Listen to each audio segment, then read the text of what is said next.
नमस्कार दर्शक बंधु न्यूज एनालिसिस ओडिया को आपण मानक स्वागत।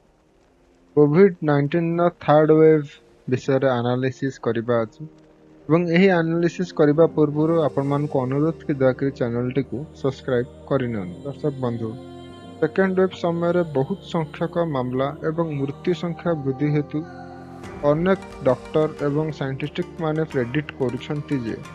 थर्ड वेव मध्य देश में आहुरी सांघातिक परिस्थिति नेबाकू जाउछि। तो दर्शक बंधु थर्ड वेव अथवा तृतीय तरंग जानिबा पूर्व चलंतु जानि रखिबा एही वेव अथवा तरंग केमिति तयारी होइଥାଏ। जहाँकि आम पाखरे दुईटी चित्र अछि। प्रथम चित्र आम स्पष्ट देखि पारुछु जे 7 सेप्टेम्बर रु कोरोनार प्रथम फेज प्राय 90,123 केस थिला एवं 7 दिनर एवरेज प्राय 92,890 थिला एवं यह कुपरी भाबरे 18 फेब्रुआरी पर्यंत मध्य ह्रास पाइथिला। हेले 18 फेब्रुआरी कोरोनार द्वितीय तरंग एक पीक नहीं थिला जहाँकि आपण माने देखि पारुथबे 8 मई 2021 पर्यंत कि संपूर्ण केस होइतिला 4,03,405 एवं 7 दिन रे टोटल गोटे एवरेज थिला 3,91,000।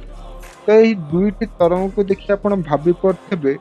तृतीय तरंग को वैज्ञानिक माने कौन पई एते खतरनाक बोली कहउछंती। तो चलंतु आ उपरे किछ एनालिसिस करिबा एवं दर्शक बंधु जहाँकि आपण माने देखि पारुथबे द्वितीय तरंग समय रे बहुत संख्यक मामला एवं एहार मृत्यु हेतु अनेक आकलन करूछन जे तृतीय तरंग भी बहुत सांघातिक हेबो एवं तथापि कहबाकू गले द्वितीय तरंग जोंपଳି भाबरे देश रे एक अहयुतक परिस्थिति सृष्टि करिथिला। तृतीय तरंग लढ़िया पाई भी लोक मैंने एक शिक्षा पाइथिबे एवं डॉक्टर मानकर बिना परामर्श रे कोनोसी मेडिसिन एवं इंजेक्शन नबाटा एही संक्रमण को आहुरी प्रभाव पकाई थाए एवं आम इम्यूनिटी को आहुरी कमजोर करिथाए एवं एही कोविड रो तृतीय लहरी के हमकु रोकिबा हेले टीकाकरण एवं एही टीकाकरण द्वारा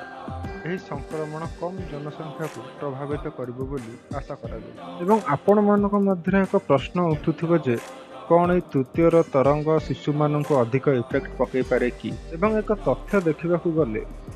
प्राय 20% कोविड-19 संक्रमण मामला शिशु मान द्वितीय तरंग देखा मिलता एवं एक सर्भे जना जाए पिला माने संक्रमण प्रतिरोधक नुहंती किंतु यही संक्रमण प्रभाव पिलामानक ऊपर बहुत सर्वनिम्न अटे एवं डॉक्टर मानकर एक आकलन अनुसार संपूर्ण द्वितीय तरंग कोविड-19 ने शिशु मानकर केस प्राय 3 रु 4% संपूर्ण भारत वर्ष देखा मिलता एवं तृतीय तरंग मध्य शिशु मानक बेस किसी इफेक्ट पकईबनी बोली विशेषज्ञ कहउछंती। कोविड-19 एही थर्ड फेज को अटकेबाकू हेले खाली टीका नुहे आम शरीर इम्यूनिटी को आमको बूस्ट करिवार अछि एवं क्योंपरि भाबरे आम शरीर रे ऑक्सीजन रो मात्रा बढ़िबो एहार भी एक जांच करिवार अछि डॉक्टर परामर्श क्रमे एवं संक्रमण को रोकिबा पई नियमित भाबरे हाथ धोइबार अछि एवं हाथ को सैनिटाइज मध्य करिवार अछि एवं हमर परिवेश एवं चतुर्पार्श्व को सफा रखिबार अछि अलिया आवर्जना को पकईबार नहीं जहा द्वारा कि ब्लैक फंगस पर संक्रमण रु आमको रक्षा मिल पारिबो एवं एही कोरोना महामारी रा लड़ाई पई अन्य केही नुहे आमको निज ही आमर सुरक्षा करबा पड़िबो तेबे ही